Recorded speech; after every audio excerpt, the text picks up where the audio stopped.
Hello बच्चों, स्वागत है हमारे यूट्यूब चैनल फिजिक्स विद के उत्तम में। और आज हम लोग 11th क्लास की फिजिक्स में एक नया चैप्टर स्टार्ट करने जा रहे हैं।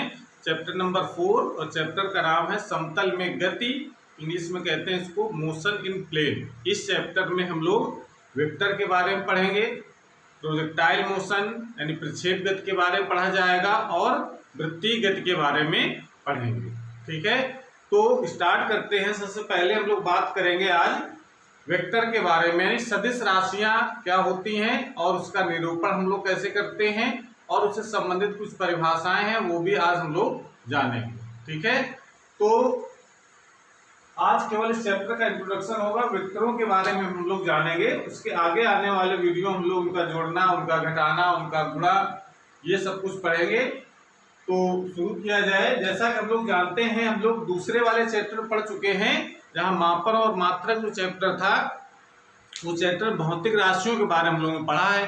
भौतिक राशियों से मतलब होता है कि ऐसी राशियां जिनको हम माप सकते हो, यानी उसकी माप को हम लोग अंकों में व्यक्त कर सकते हो, उन राशियों को हम लोग भौतिक राशियां कहते हैं। तो वहां पर भौतिक राशियां दो प्रकार की बताई गई थी। एक बताई गई थी मूल राशि, एक बताई गई थी व्युत्पन्न राशि। अगर ये चैप्टर आप क्रम से देख रहे हैं हमारे सारे वीडियो तो पूरा क्लियर हो गया होगा कि उस समय हमने दो टाइप की भौतिक राशियां बताई थी, एक मूल राशि और दूसरी व्युत्पन्न राशि। वो जो डिवाइड किया गया था, जो पार्ट थे भौतिक राशियों के, वो निर्भरता के आधार पर डिवाइड किया गया कि भौतिक राशियां किस कौन से निर्भर करती है, किस पर कौन निर्भर नहीं करती है, वो निर्भरता के आधार पर था। आज हम लोग भौतिक राशियों को दो कैटेगरी में डिवाइड करेंगे, वो दिशात्मक आधार पर, यानी दिशा किसके लिए दिशा चाहिए और किसके लिए दिशा नहीं चाहिए। तो उस आधार पर भौतिक राशियां दो प्रकार की अभी तक हम लोगों ने पढ़ा है, लेकिन आज हम लोग पढ़ेंगे दिशा के आधार पर भौतिक राशियां 3 प्रकार की होती हैं। तो भौतिक राशियों का क्लासिफिकेशन जब करेंगे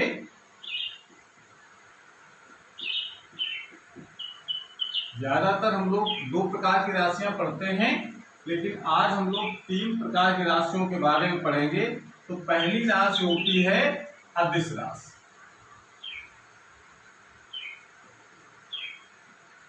अदिश राशि। दूसरी होती है सदिश राशि और तीसरी होती है प्रदिश राशि। प्रदिश राशि।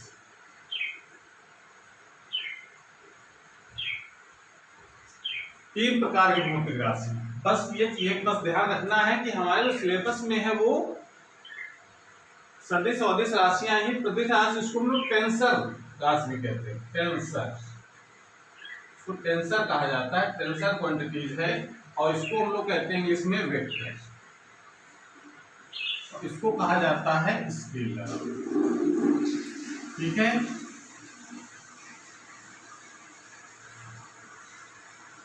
अब ये दो राशियों तो हमको पढ़ना ही है और विशेष तौर से सदिश राशियों के बारे में चैप्टर में पढ़ना है हमको है। प्रदिश राशियां ये हमारे सिलेबस में नहीं है, लेकिन तब भी हम लोग थोड़ा और इसके लिए जानकारी करेंगे। तो अदिश राशि उस नाम से लगा है, अदिश मतलब जिसमें दिशा ना हो, यानी इसमें केवल क्या हो, वही भौतिक राशि अगर लिखी जाती है तो उसमें 2 चीजें लिखी जाती, एक परिमाण और एक दिशा। तो यहां पर हम केवल परिमाण जिसमें जरूरत पड़ती हो, केवल परिमाण की आवश्यकता हो, तो उसको हम लोग कहेंगे अदिश राशि। दिशा की आवश्यकता ना हो, यानी कोई भी भौतिक राशि जिसको अगर हम पूर्णतया प्रदर्शित कर रहे हैं, पूर्णतया उसके बारे में बताना चाहते हैं, तो केवल परिमाण से काम चल जाए। परिमाण मतलब मैग्नीट्यूड, इंग्लिश में क्या कहते हैं इसको, मैग्नीट्यूड।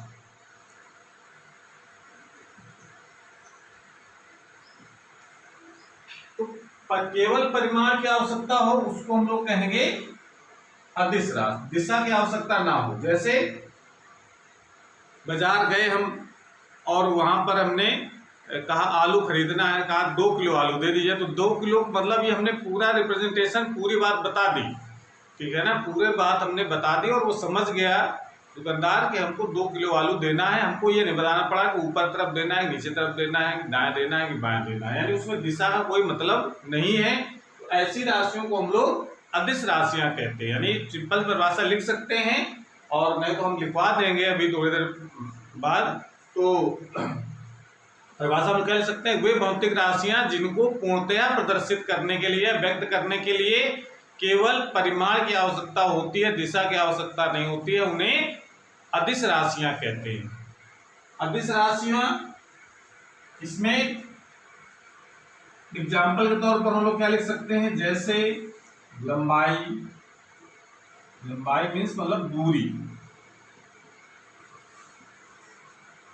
और द्रव्यमान, समय, ताप, आवेश, चाल, ये सब जो राशियां होती हैं इनको हम केवल परिमाण से प्रदर्शित करते हैं। इसी वस्तु का टेम्परेचर नाप रहे हैं, बताया कि उसका टेम्परेचर 40 डिग्री सेल्सियस है, तो बस 40 डिग्री सेल्सियस मतलब उसका परिमाण बता दिया गया। दिशा का कोई मतलब नहीं है, तो वे राशियां अदिश राशियां कहलाती हैं। सदिश राशियों का मतलब क्या होगा?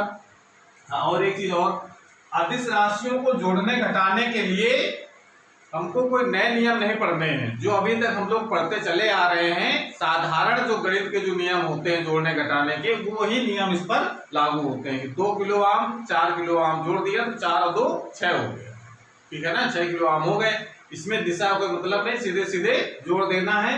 ये कह सकते हैं कि अदिश राशियों को जोड़ने के लिए जो सामान्य यानी साधारण जो गणित के जो नियम होते हैं उनको, उनकी सहायता से हम लोग इनको जोड़ घटा लेते हैं, भाग भी कर लेते हैं, गुणा भी कर लेते हैं, सब कुछ कर सकते हैं।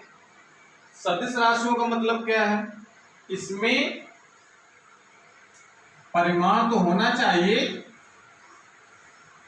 परिमाण तो सब में होना चाहिए, परिमाण के साथ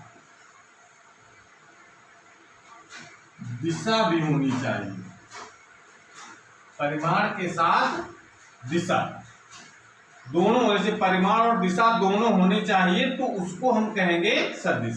मतलब वे भौतिक राशियां जिनको पूर्णतः प्रदर्शित करने के लिए केवल परिमाण, जिनको प्रदर्शित करने के लिए परिमाण के साथ साथ दिशा की भी आवश्यकता होती है, उसे हम कहते हैं सदिश राशि। यानी उसको इंग्लिश कहा जाता है वेक्टर क्वांटिटी। तो साधारण बोलचाल में हम लोग वेक्टर शब्द यूज करते हैं। तो अगर वेक्टर कह दिया जाए मतलब वेक्टर क्वांटिटीज यानी सदिश राशियों की बात हो रही है, ठीक है ना। हम भी वेक्टर बोलेंगे और आप भी वेक्टर ही शब्द यूज करेंगे। तो इस प्रकार से सदिश का मतलब दिशा सहित परिमाण हो जिसमें, उसको कहेंगे हम लोग सदिश राशि। एग्जाम्पल के तौर पर हम लोग देख सकते हैं, जैसे इसमें विस्थापन, वेग, बल और संवेग, बहुत सारी ऐसी राशियां हैं जिनको हम लोग सदिश राशियां कहते हैं।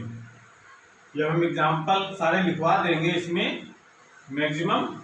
तो एक चीज तो क्लियर होगा, सदिश राशियों में परिमाण और दिशा दोनों चाहिए। साथ में एक चीज और भी जरूरत पड़ती है, केवल दिशा परिमाण से काम नहीं चलता है, इसके साथ में एक ये भी एक नियम है, वो भी फॉलो होने चाहिए। तो सदिश योग के जो नियम हैं, इसमें तीसरी जो महत्वपूर्ण बात है, परिमाण भी होना चाहिए, दिशा भी होनी चाहिए, और साथ में सदिश योग के नियम का पालन भी होना चाहिए।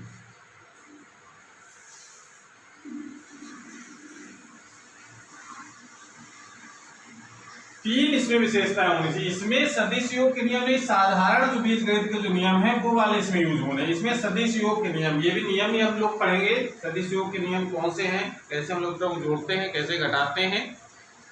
तो ये तो हो गया सदिश राशियां। प्रदिश राशियों का मतलब क्या होता है? प्रदिश राशियों का मतलब होता है जिसको टेंसर कहते हैं। ये हालांकि हमारे सिलेबस में है नहीं, लेकिन तब भी हम इसके बारे में थोड़ी जानकारी प्राप्त करेंगे। टेंसर का मतलब जिसमें परिमाण और दिशा, परिमाण और दिशा अनिश्चित हो, उसको हम प्रदिश राशियां कहते हैं। जैसे हम बात करते हैं दाब की, तो दाब की कोई दिशा निश्चित नहीं होती। जैसे एग्जांपल तो आप देखें, अगर मान लेते हैं वो एक गुब्बारा हमने लिया, उसमें हवा भरी, तो हवा जब भरेंगे यानी जो हवा का जो उसमें जो प्रेशर पड़ेगा गुब्बारे में, तो गुब्बारा किसी एक दिशा में नहीं फैलेगा, वो चारों दिशाओं में फैलता है। इसका मतलब उसकी दिशा कोई निश्चित नहीं, इसलिए दाब को हम लोग रखते हैं टेंसर में। और इसका एग्जाम्पल तो आप ले सकते हैं, जैसे दाब है, और भी लिख सकते हैं हम लोग। दाब के अलावा लिखा जा सकता है प्रत्यास्थता गुणांक, ये हम लोग आगे चल करके पढ़ेंगे। प्रत्यास्थता गुणांक, प्रत्यास्थता गुणांक हो गया। वैद्युत चालकता,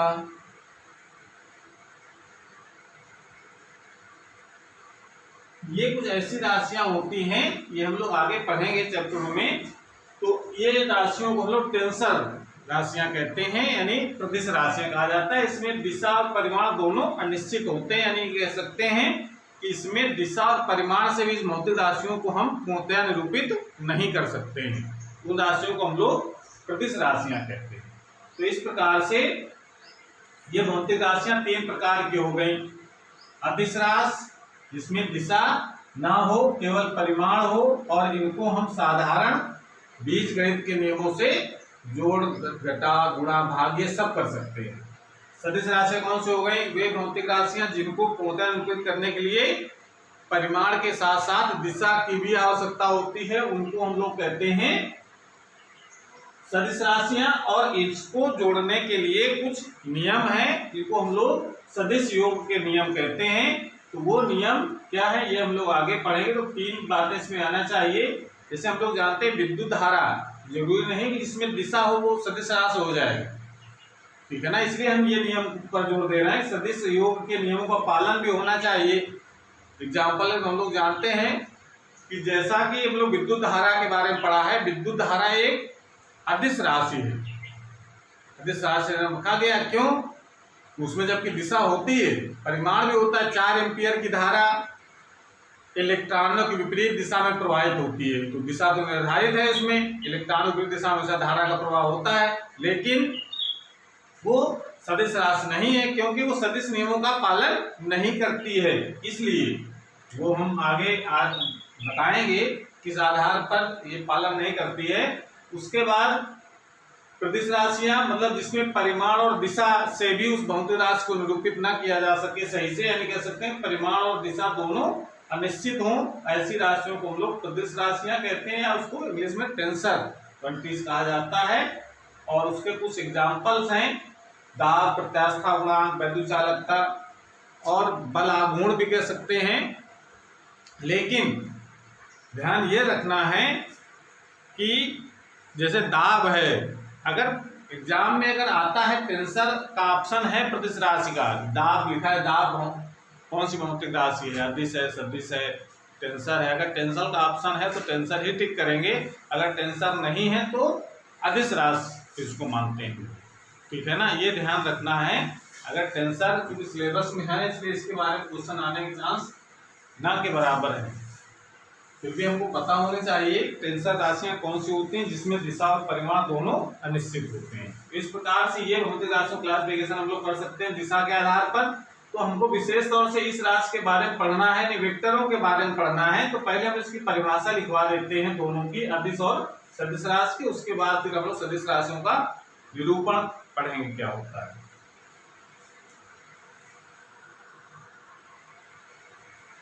अदिश राशियों को इस प्रकार से परिभाषित कर सकते हैं कि वे भौतिक राशियां जिन्हें पूर्णतः व्यक्त करने के लिए केवल परिमाण की आवश्यकता होती है, दिशा की नहीं, अदिश राशियां कहलाती हैं।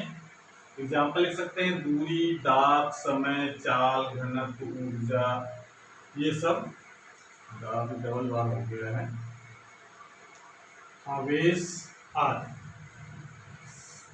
सदिश राशियां यानी वेक्टर क्वांटिटीज को इस पर परिभाषित कर सकते हैं कि वे भौतिक राशियां जिन्हें पूर्णतः व्यक्त करने के लिए परिमाण के साथ दिशा की आवश्यकता होती है, सदिश राशियां कहलाती हैं। विस्थापन, वेग, स्थिति, त्वरण, बल, संवेग, ये सब स्थिति का मतलब जैसे अगर अपने घर से स्कूल की स्थिति बतानी है कि हमारे घर से स्कूल 5 किलोमीटर दूर है, तो 5 किलोमीटर दूर केवल बता दिया तो ये स्थिति स्पष्ट नहीं हो गई उसकी। स्कूल पहुंचने में समस्या आ सकती है कि 5 किलोमीटर घर से किस तरफ जाए, पूरब जाए, पश्चिम जाए, उत्तर जाए, दक्षिण जाए, ठीक है। तो इसका मतलब स्थिति अगर किसी को बताना है किसी भी स्थान की, तो उसको दिशा भी बतानी पड़ेगी कि अगर स्कूल अगर पूछा जाए कितनी दूर है, उसकी स्थिति क्या है, तो हम ये बताएंगे कि स्कूल 5 किलोमीटर दूर हमारे घर से पूरब दिशा की ओर है, तो ये इसकी स्थिति हो गई। तो इसका मतलब है स्थिति भी एक सदिश राशि की श्रेणी में रखा गया है। अब केवल अगर कहा जाए 5 किलोमीटर दूर है, तो ये केवल ये कौन सी राशि हो गई, अदिश राशि, यानी हम केवल उसकी दूरी बता रहे हैं, दिशा अगर शामिल नहीं कर रहे हैं, ठीक है ना।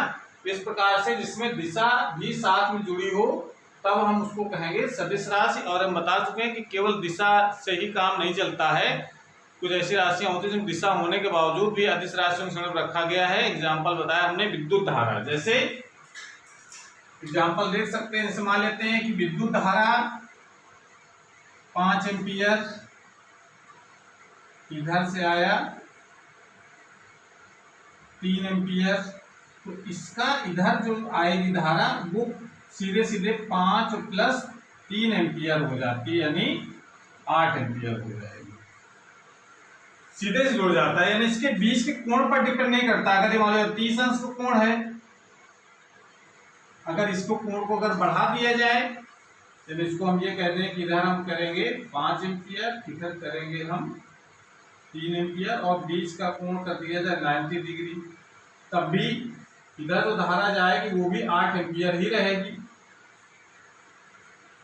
इसका मतलब यहाँ से कहने मतलब दिशा तो है। अब दिशा हम जानते हैं कि धारा की दिशा हमेशा इलेक्ट्रॉनों की विपरीत दिशा में होती है, धनायनों की दिशा में भी कह सकते हैं उसको, तो दिशा होती है। लेकिन चूंकि ये सदिश योग के नियम का पालन नहीं करती है, दिशाओं का ध्यान नहीं रखा जाता है जोड़ते समय, इसलिए इसको हम अदिश राशि की श्रेणी में रखते हैं विद्युत धारा को, ठीक है ना। तो वैसे विद्युत धारा को टेंसर राशि कहते हैं, लेकिन क्योंकि टेंसर राशि सिलेबस में नहीं, तो उसको हम लोग अदिश राशि की श्रेणी में ही मानेंगे, ठीक है। तो इस वजह से हम ये ध्यान रखना है कि विद्युत धारा एक अदिश राशि है दिशा होने के बाद भी। तो क्लियर हो गया कि दिशा जरूरी नहीं है, जरूरी है लेकिन इतना जरूरी कि दिशा है तो मतलब सदिश हो गया। दिशा भी होनी चाहिए और साथ में सदिश योग के नियम का पालन भी होना चाहिए, तो ऐसी राशि को हम लोग सदिश राशियां कहते हैं। क्लियर हो गया। अब बात आती है सदिश राशियों के प्रकार क्या होते हैं। तो सदिश राशियों के जो प्रकार होते हैं, यानी अगर बात करेंगे हम सदिश के प्रकार, तो सदिश के प्रकार जो होते हैं यानी वेक्टर के टाइप्स जो हैं वो 2 प्रकार के होते हैं। एक अच्छी सदिश, अच्छी सदिश, और एक होता है ध्रुवीय सदिश, ध्रुवीय सदिश,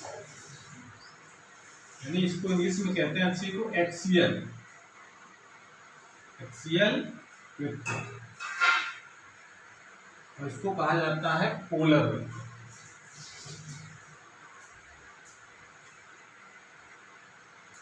ठीक है। अच्छी सदिश से मतलब होता है जिसकी दिशा किसी अक्ष के परितः हो, अवक्ष का मतलब जो कोई घूम रही हो, ठीक है ना। यानी ये कह सकते हैं कि जो अच्छी सदिश होते हैं घूर्णन गति को प्रदर्शित करते हैं, घूर्णन इसको प्रदर्शित करते हैं ये घूर्णन गति, घूर्णन गति को प्रदर्शित करते हैं। अब घूर्णन गति प्रदर्शित करते हैं, जैसे एग्जाम्पल इसके देख सकते हैं हम लोग, जैसे कोणीय विस्थापन, कोणीय विस्थापन और कोणीय वेग, कोणीय वेग, कोणीय त्वरण, ये सब कुछ। और ध्रुवीय विस्थापन का मतलब होता है कि ध्रुवीय विस्थापन का मतलब होता है कि जिसमें एक निश्चित दिशा हो, जिसकी एक निश्चित दिशा हो, उसको हम लोग कहते हैं ध्रुवीय सदिश। यानी इसका मतलब यहाँ पर यह है कि अगर हम ये कह सकते हैं कि जिसका, ये कह सकते हैं इसमें कि ये जो है सरल रेखा की गति को प्रदर्शित करते हैं, रेखीय गति, ये रेखीय गति को प्रदर्शित करते हैं, रेखीय गति को प्रदर्शित करते हैं। जैसे में वेग, बल, ये सब जो आते हैं, ठीक है ना, इसको हम लोग कहते हैं ध्रुवीय सदिश।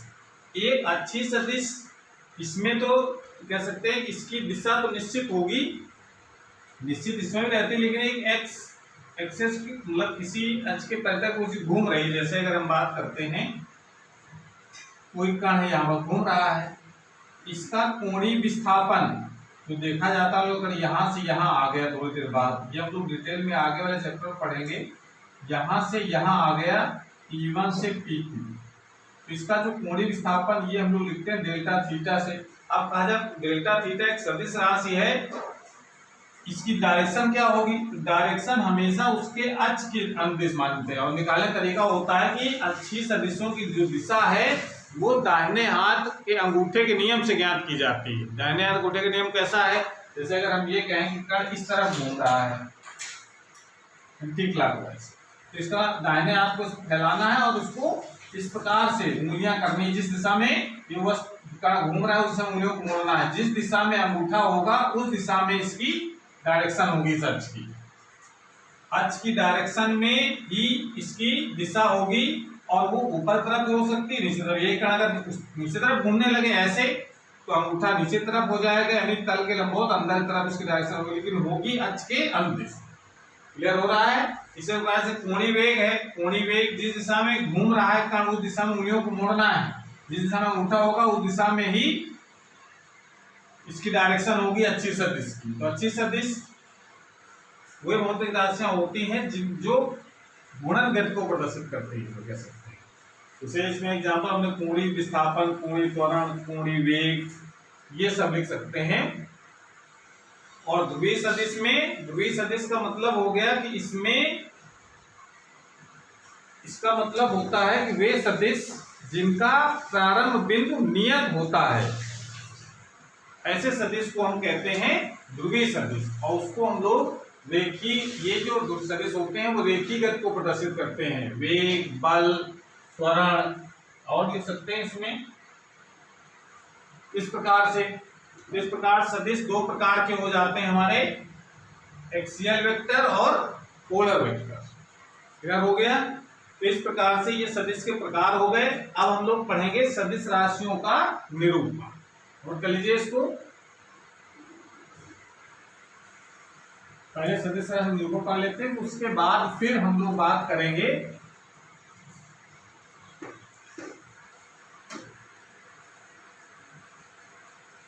उससे संबंधित कुछ परिभाषाओं की। लगाइए सदिश राशियों का निरूपण।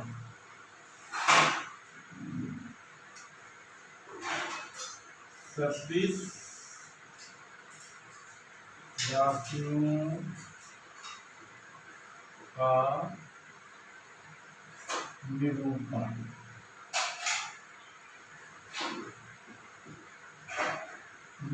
सदिश राशियों का निरूपण यानी representation of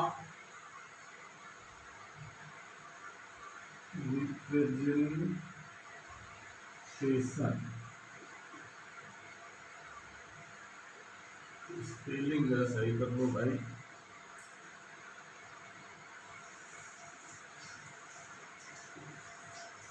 representation of vector को हम किस प्रकार से प्रदर्शित करते हैं। तो इसके प्रदर्शित करने के दो तरीके हैं। इसके प्रदर्शित करने के दो तरीके आपको पढ़ने हैं और आपको ये समझना है, कोई एग्जाम में पूछा नहीं जाएगा, आपको पता होना चाहिए कि हम किस प्रकार से इसको प्रदर्शित करते हैं। तो पहला तरीका होता है, इसको हम लोग कहते हैं, पहले तरीका का नाम होता है ज्यामितीय निरूपण। ज्यामितीय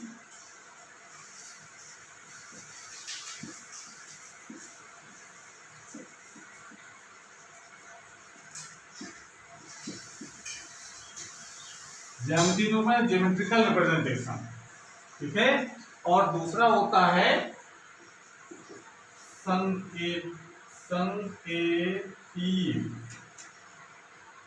निरूपण।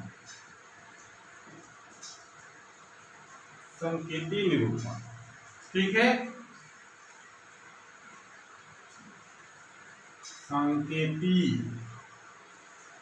संकेतीय निरूपण, ज्यामितीय निरूपण का मतलब इसमें हम लोग क्या करते हैं, वेक्टर को एक तीर द्वारा प्रदर्शित करते हैं, यानी सदिश को एक तीर द्वारा प्रदर्शित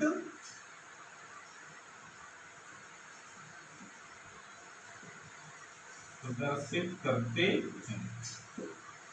यानी एक लंबी सी तीर खींच दीजिए। अब कितनी लंबी खींचना है, तीर को खींच दिया, कितनी लंबी खींचना है ये डिपेंड करता है उसके परिमाण पर। तो कह सकते हैं कि प्रदर्शित करते हैं तीर की जो लंबाई होती है,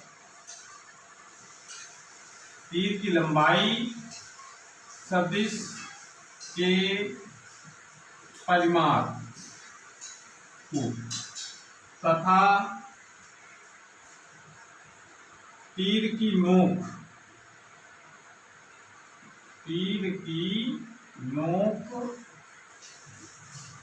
सदिश की दिशा को प्रदर्शित करती। ये पॉइंट तीर की लंबाई, देखिए इसमें जो तीर का प्रदर्शित करते हैं, तीर का जो प्रारंभ जो पॉइंट होता है उसको कहा जाता है पुच्छ यानी टेल, और ये होता है हेड, यानी इसको कहते हैं हम लास्ट वाले को शीर्ष, जिसको हम लोग कहते हैं हेड, इसको कहा जाता है टेल, ठीक है, टेल।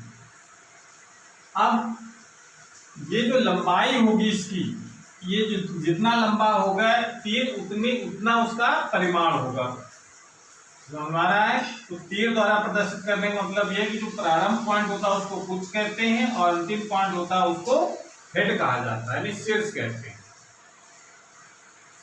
तो ये तो रिप्रेजेंटेशन हो गया। और जो जितना लंबा खींचेंगे तीर वो उसका परिमाण को, और उसकी जो नोक है तीर की वो उसकी दिशा को प्रदर्शित करती है। दोनों चीजें शामिल हो गई, परिमाण भी आ गया और दिशा। और सदिश राशियों में ये होता है कि परिमाण भी होना चाहिए और दिशा भी होनी चाहिए। जैसे अगर हम कह दें कि किसी कार का वेग 50 किलोमीटर प्रति घंटा पूर्व दिशा की ओर है और उसको वेक्टर में रिप्रेजेंट करना है, यानी हम ये कह दें कार का वेग, ये कह दिया जाए कार का वेग 50 किलोमीटर प्रति घंटा पूर्व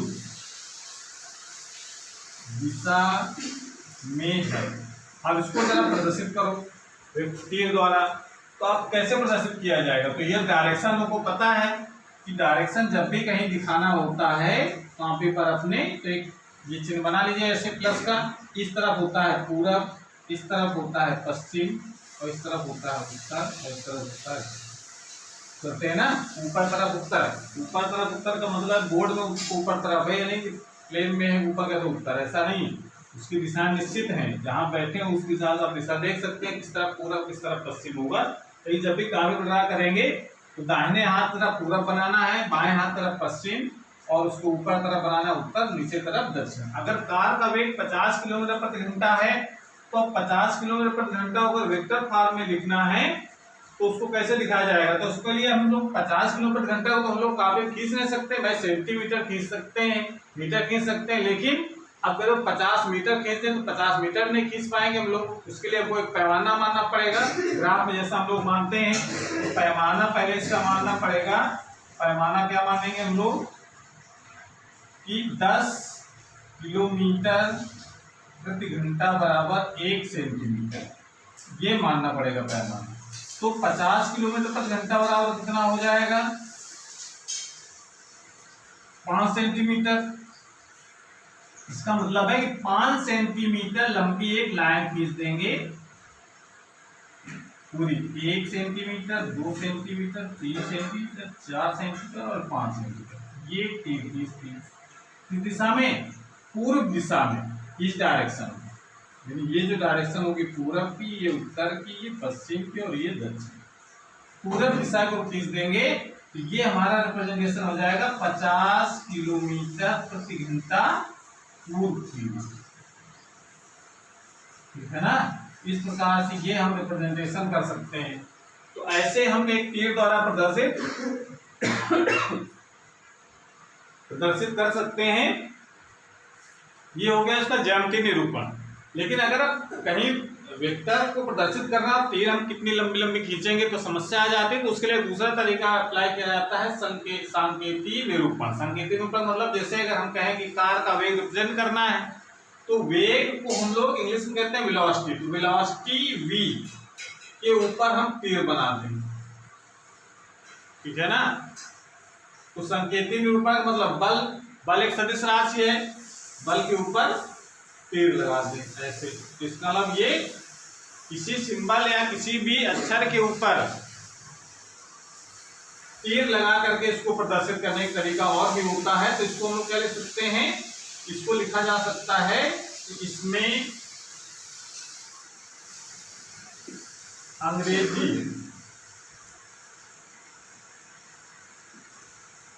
अंग्रेजी के वर्णमाला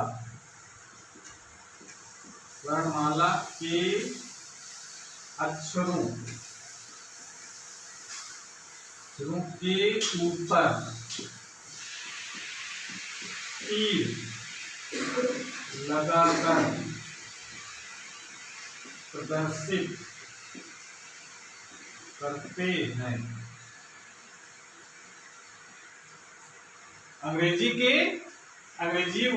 इसमें अंग्रेजी के वर्णमाला के जो अक्षर हैं ABCD कुछ भी अक्षर हो सकते हैं A to Z, उसके ऊपर तीर लगा करके ये अलग अलग सिंबल यूज किया। जैसे वेग है, वेग को हम लोग V के ऊपर तीर लगा देते हैं। बल है फोर्स, उसके ऊपर F के ऊपर तीर लगा दिया, ठीक है ना। ऐसे कोई भी संवेग है P तो तीर लगा दिया। या सिंपली अगर कोई वेक्टर है हम लोग A, इसको तीर लगा दिया। B वेक्टर है, उसके ऊपर तीर लगा दिया। मतलब अगर तीर लगी है इसका मतलब वो सदिश राशि है, ठीक है ना। अब बात आती है इसके परिमाण को। जैसे इसकी लंबाई तो बता रहे थे परिमाण को, अब इसमें परिमाण वर्णन करना कैसे किया जाएगा। तो वेक्टर का जो परिमाण होता है, वेक्टर के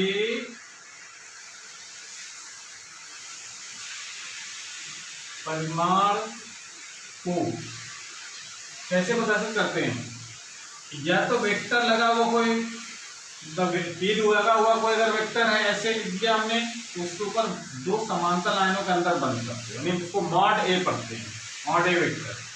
या फिर तीर हटा दो तो केवल ए लिख दो। तो वेक्टर के परिमाण को, जो भी वेक्टर है, अगर वी वेक्टर की बात कर रहे हैं तो वी को मॉड के अंदर बंद कर दो, समांतर लाइनों के अंदर बंद कर दो, तो ये बी वेक्टर का परिमाण हो जाएगा। एफ वेक्टर है, उसको मॉड के अंदर बंद कर दो, एफ वेक्टर का परिमाण हो गया। या मॉड के अंदर नहीं बंद करते तो तीरे हटा दो उसकी, तो केवल परिमाण आ जाएगा। इसका ये मतलब नहीं कि ये अदिश राशि बन गया है, ये सदिश राशि है, लेकिन ये उसके केवल परिमाण को व्यक्त कर रहा है। तो वेक्टर ए के परिमाण को मॉड ए वेक्टर या ए से प्रदर्शित करते हैं। ए प्रदर्शित करते हैं। ये चीज आपको पता होनी चाहिए कि अगर किसी वेक्टर के परिमाण को व्यक्त कर रहे हैं तो उसके ऊपर तीर जरूर लगाएं। अगर सिंबल के रूप में लिख रहे हैं तो, अगर ज्योमेट्रिकल रिप्रेजेंटेशन है उसको तीर द्वारा प्रदर्शित करते हैं। ठीक है, तो इस प्रकार से ये हम लोग सदिश राशियों का रिप्रेजेंटेशन कर सकते हैं। क्लियर हो गया? नोट कर लीजिए इसको और समझना है, इसको याद करने वाले इसमें कोई बात नहीं है। अगर आपको समझ में आ जाएगा तो आगे जो आने वाले टॉपिक है उसको समझने में कोई समस्या नहीं। तो रिप्रेजेंटेशन हम लोग इस प्रकार से कर सकते हैं। उसके बाद इसमें कुछ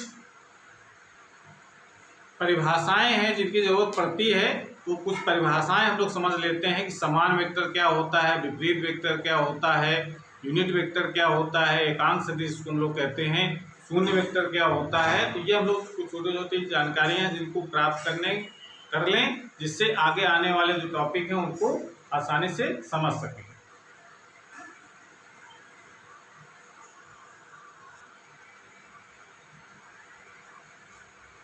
परिभाषा हम लोग जानते हैं। समान वेक्टर इक्वल वेक्टर क्या होता है? तो वेक्टर इक्वल वेक्टर का मतलब होता है कि ऐसे वेक्टर, दो या दो से अधिक जितने वेक्टर हों, लेकिन ऐसे वेक्टर हों जिनके परिमाण व दिशाएं बिल्कुल सेम हो, उसको हम कहेंगे समान वेक्टर। परिमाण भी इक्वल हो और दिशा भी इक्वल हो। जैसे अगर हम कहते हैं कि एक वेक्टर है, हम तीर द्वारा यहाँ प्रदर्शित कर रहे हैं अभी, एक वेक्टर हो गया ए और उसी के परिमाण के बराबर और उसी दिशा में एक दूसरा वेक्टर हो जाए बी, तो देखिए लंबाई बराबर और दिशा भी एक ही।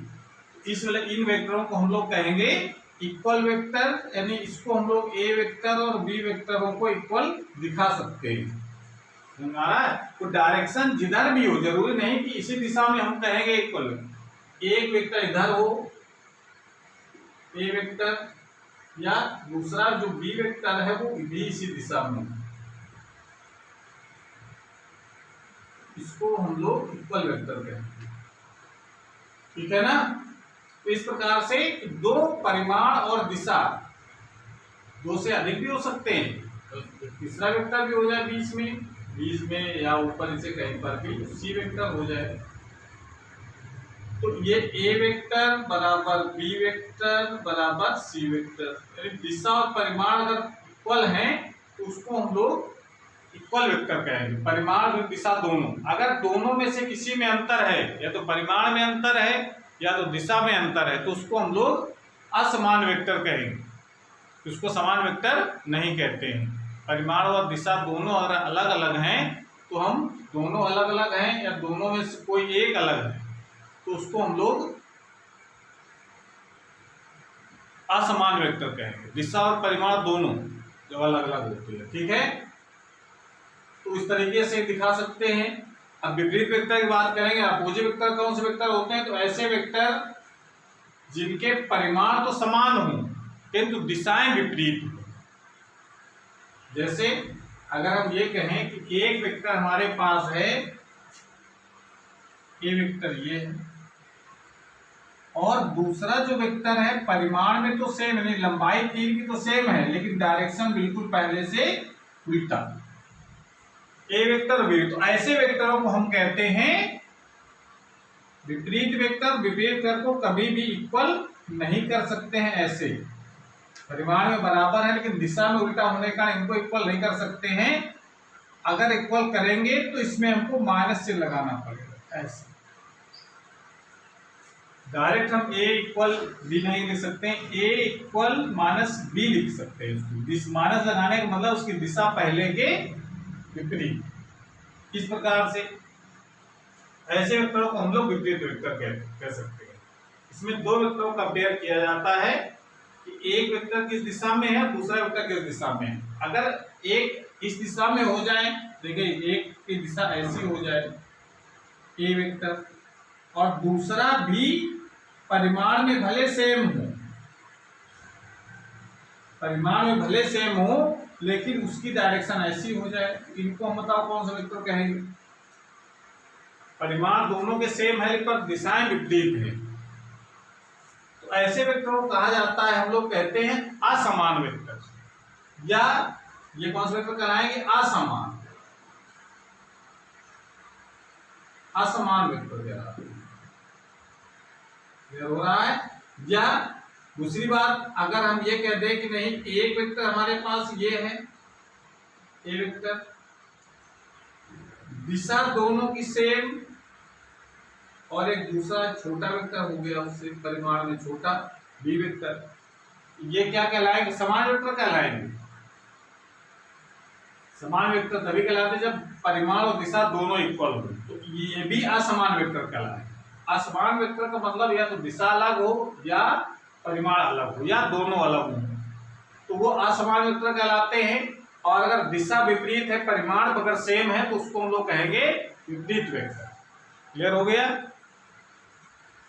शून्य वेक्टर का मतलब जो नाम से लग रहा है कि जिसका परिमाण शून्य हो, वो वेक्टर जिसका परिमाण शून्य होता है उसको शून्य वेक्टर कहते हैं, और इसकी कोई दिशा निश्चित नहीं होती है, इसको लोग जीरो के ऊपर तीर लगा करके प्रदर्शित करते हैं। तो ये तो तीन परिभाषाएं हम लोगों ने पढ़ ली हैं। इसके आगे दो परिभाषाएं और पढ़नी जो काफी इंपॉर्टेंट ज्यादा है, उनका यूज भी है आगे, सो नोट कर लीजिए। उसके बाद आगे की दो परिभाषाएं हम लोग पढ़ेंगे, यूनिट वेक्टर और लंबकोणीय यूनिट वेक्टर, दोनों पढ़ने हैं। ऑर्थोगोनल यूनिट वेक्टर जो कहते हैं इसमें, नोट कर लें। उसके बाद फिर हम लोग आगे के दो वेक्टर और पढ़ लेते हैं। एकांक वेक्टर का मतलब होता है कि ऐसा वेक्टर जिसका परिमाण एक होता है उसको हम एकांक वेक्टर कहते हैं। अब देखो यहाँ पर जो क्लियर होगा कि जितने भी एकांक वेक्टर होंगे उसका परिमाण हमेशा एक। तो अब एकांक वेक्टर भी आवश्यकता है, जब परिमाण एक होता है उसके एकांक वेक्टर कह देंगे हम। लेकिन उसकी आवश्यकता क्यों पड़ी एकांक वेक्टर की? तो एकांक वेक्टर का काम है किसी वेक्टर की दिशा को प्रदर्शित करने के काम आता है ये। जैसे अगर हम ये कह दें कि वेक्टर का मतलब क्या होता है, मान लेते हैं एग्जाम्पल देख लेते हैं कि कार का वेग, कार का वेग अगर कह दिया जाए 50 किलोमीटर प्रति घंटा पूर्व की ओर है,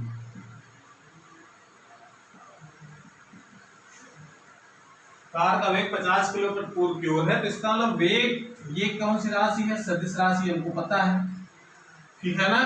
अब ये चीज क्या लिखा 50 किलोमीटर प्रति घंटा, ये क्या है, ये उसका परिमाण है, यानी उसको परिमाण को किससे लिखते हैं, उस वेक्टर के मॉड के अंदर बंद कर देते परिमाण हो गया। अब उसके बाद ये बात जो आती है दिशा, तो दिशा प्रदर्शित करने के लिए ये यहाँ पर एक कैप का सिंबल यूज किया जाता है। जो भी वेक्टर है उसको तीर हटा करके उसके ऊपर एक कैप लगा देते हैं। तो ये जो पार्ट दिख रहा है हमको, इस पार्ट में ये जो कोई वेक्टर हो गया v, उसका परिमाण हो गया मॉड v वेक्टर, और उसकी दिशा क्या हो गई v कैप। समझ आ रहा है? इसका मतलब है अगर जनरली अगर कोई वेक्टर की बात करेंगे हम लोग, जैसे अगर हम बात करते हैं, जैसे कहें v की जगह हम a वेक्टर कहें, a वेक्टर हो गया, इसका परिमाण क्या हो गया मॉड a वेक्टर, और उसकी दिशा क्या हो जाएगी a कैप।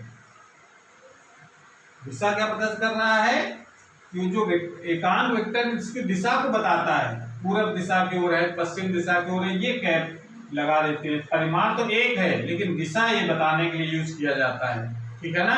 तो यहाँ से अगर हम कहें कि वेक्टर एकांक वेक्टर का मान निकालना है, तो एकांक वेक्टर का मान कैसे निकाला है, एकांक वेक्टर प्रदर्शित करने के लिए कैप लगाया जाता है, तो A cap is equal to क्या बन जाएगा, ए वेक्टर अपॉन मॉड ए।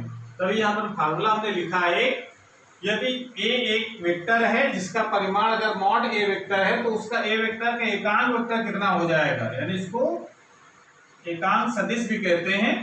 तो इसको कैसे लिखते हैं हम लोग, ए कैप लगा, कैप अगर कहीं पर लगा हुआ है इसका मतलब यूनिट वेक्टर है, यूनिट वेक्टर उसका परिमाण तो एक हो गया, ये तो निश्चित हो गया, ठीक है ना।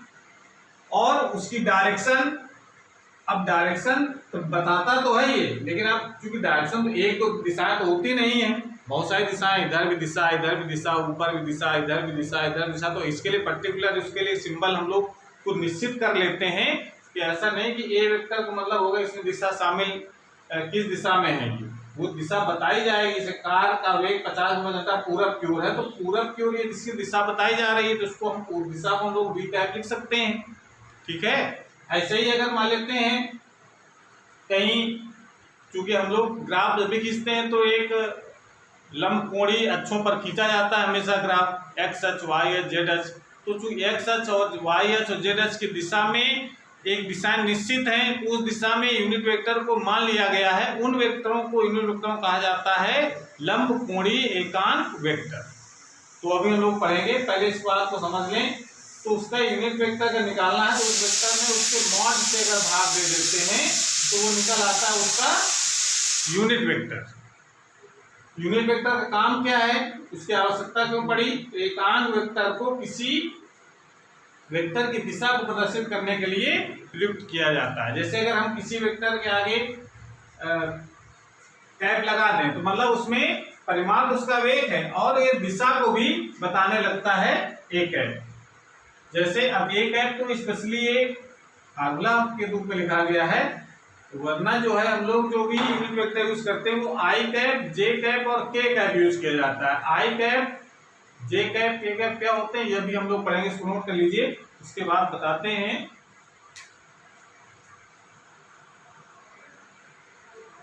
तो ये जो ऑर्थोगोनल यूनिट वेक्टर क्या होते हैं, इसकी हिंदी कहते हैं तो लंबकोणीय एकांक वेक्टर। लंबकोणीय एकांक वेक्टर मतलब लंबकोणीय अक्षों, लंबकोणीय अक्ष पता है हमको, एक्स अक्ष, वाई अक्ष और जेड अक्ष की दिशा में जो एकांक वेक्टर होते हैं उनको हम लोग कहते हैं लंबकोणीय एकांक वेक्टर। और उसका एक निश्चित सिंबल यूज किया गया है कि अगर एक्स अक्ष की बात करेंगे तो उसमें हम लोग आई कैप लगाएंगे। जैसे हम लोग जानते हैं अगर कहीं क्वाड्रेंट अगर बनाना है, एक्स अक्ष, वाई अक्ष और जेड अक्ष, ये हमें 3 डायरेक्शन निश्चित कर लेते हैं। एक्स अक्ष की दिशा में जो यूनिट वेक्टर होगा उसको हम लोग क्या लिखेंगे, आई कैप। वाई अक्ष की दिशा में जो यूनिट वेक्टर लेगा उसको लिखा है जे कैप, और के अक्ष की, जेड अक्ष की दिशा में जो लिखा जाएगा उसको लिखेंगे के। ये दिशा निश्चित। एक्स अक्ष आप क्रम से लिख दिया, नहीं क्रम से आई, जे और के से प्रदर्शित करते हैं। अब इससे ये मतलब देखो क्लियर हो गया कि अगर कहीं 3 आई कैप लिखा है हमारा ऐसे, तो इसका मतलब है कि इसका परिमाण तो 3 है लेकिन डायरेक्शन क्या है, एक्स अक्ष की दिशा में। क्लियर हो रहा है। अगर कहीं ऐसे लिखा है 4 जे कैप, तो इसका मतलब है कि परिमाण उसका 4 है, डायरेक्शन क्या है, वाई अक्ष की दिशा में। और अगर इसमें अगर यहाँ के लिख दिया गया है तो इसका मतलब है परिमाण 4 है, डायरेक्शन क्या है, जेड अक्ष की दिशा में, ठीक है ना।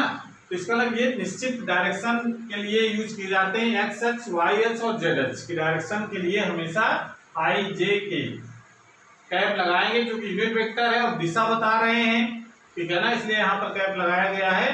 तो आई कैप का मतलब एक्स अक्ष की दिशा, यूनिट वेक्टर हो गया आई कैप, इस दिशा में बता रहा है एक्स अक्ष की दिशा में। परिमाण इसका कितना होगा, यूनिट वेक्टर है, परिमाण तो एक ही रहेगा। यानी अगर परिमाण की बात करेंगे कि आई कैप का परिमाण कितना होगा, जे कैप का परिमाण कितना होगा, के कैप का परिमाण कितना होगा, तो ये परिमाण हमेशा कितना होता है, 1। क्लियर हो रहा है। इस प्रकार से हम यूनिट वेक्टर को दिखा सकते हैं। यूनिट वेक्टर का मतलब हो गया परिमाण 1 हो लेकिन इसकी दिशा एक निश्चित हो, उसको हम लोग एकांक वेक्टर कहेंगे। तो एकांक वेक्टर को हम लोग मान अगर निकालना किसी वेक्टर एकांक वेक्टर, तब तो हम वेक्टर में से उसके मॉड से भाग दे देते हैं तो एकांक वेक्टर निकल आता है। लेकिन अगर कहीं आई कैप जे कैप के कैप लिखा है तो इसका मतलब दिशा निश्चित है। आई कैप का मतलब एक्स अक्ष की धन दिशा, ये भी ध्यान रखना है। आई कैप का मतलब एक्स अक्ष की धन दिशा की ओर होगी, वाई अक्ष की दिशा में अगर होंगे तो वाई अक्ष की धन दिशा, ध्यान वगैरह दोनों दिशा होती है। एक्स अक्ष की ऋण दिशा की बात करें, जैसे एक्स अक्ष की ऋणात्मक दिशा, तब कौन सा सिंबल यूज करेंगे के लिए, तब कौन सा यूनिट वेक्टर यूज करते हैं भाई। डायरेक्शन तो होता है एक्स अक्ष वाई अक्ष तीनों आई जे के हो गए। एक्स अक्ष की ऋण दिशा की ओर धन दिशा की ओर के, तो ऋण दिशा के लिए माइनस आई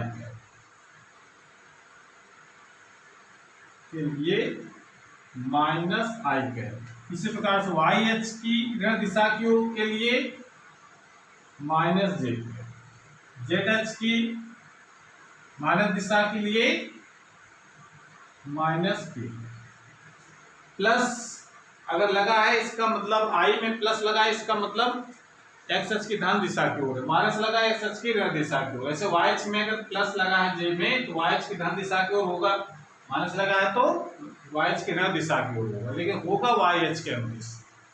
के है तो के अगर प्लस में है तो वाई जेड अक्ष की दिशा में होगा धन दिशा की ओर, माइनस लगा है तो एक्स अक्ष की जेड अक्ष की ऋण दिशा की ओर। क्लियर हो गया। तो इस प्रकार से हम ये कह सकते हैं कि अगर कहीं वेक्टर को मान लेते कोई यहाँ पर कोई पॉइंट है, हम लोग कोऑर्डिनेट पढ़ चुके हैं, अगर यहाँ पर कोई पॉइंट है तो अगर एक्स अक्ष और वाई अक्ष को रिप्रेजेंट कर रहे हैं तो यहाँ पर इस कोऑर्डिनेट क्या लिखे जाएंगे 2, 3। अगर जेड अक्ष भी शामिल अगर कर लेते हैं तो यहाँ पर और भी पॉइंट होगा।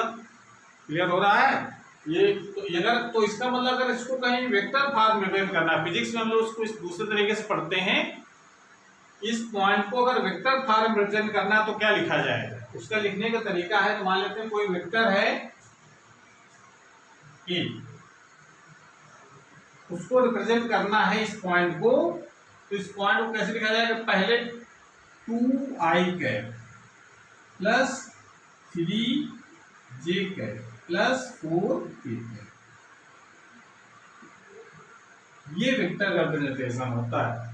एक्स अक्ष की दिशा में 2 का परिमाण है, यानी एक्स अक्ष की दो चले एक्स अक्ष की दिशा में, तो वाई अक्ष की दिशा में चले 3 और जेड अक्ष की दिशा में चलेंगे 4, तब हम इस पॉइंट पहुंचेंगे। पॉइंट ब्लैक बोर्ड बनाए, पॉइंट इस कहीं यहाँ पर होगा तभी हम ऐसे दिखा सकते हैं। यहाँ अगर पॉइंट तो एक्स वाई प्लेन पर हुआ तो 2 ही कोऑर्डिनेट रहेंगे इसमें।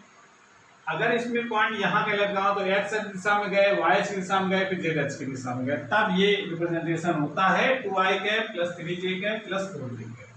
तो इस तरीके से वेक्टर का रिप्रेजेंटेशन हम लोग करते हैं। तो आज की क्लास हमारी यहीं पर समाप्त होती है। अगर ये वीडियो अच्छा लगा हो तो इसको लाइक जरूर करें। हमने प्रयास ये किया है कि आपको ये सोचना न पड़े कि हमको क्या लिखना है, कैसे तैयार करें। आप केवल आपको ध्यान से वीडियो को देखते चले जाएं तो आपको पूरी बात स्पष्ट हो जाएगी। तो हमारी क्लास यहीं पर समाप्त होती है। अगर ये अच्छा लगा हो वीडियो तो इसको लाइक और अपने दोस्तों को शेयर ज़रूर करें।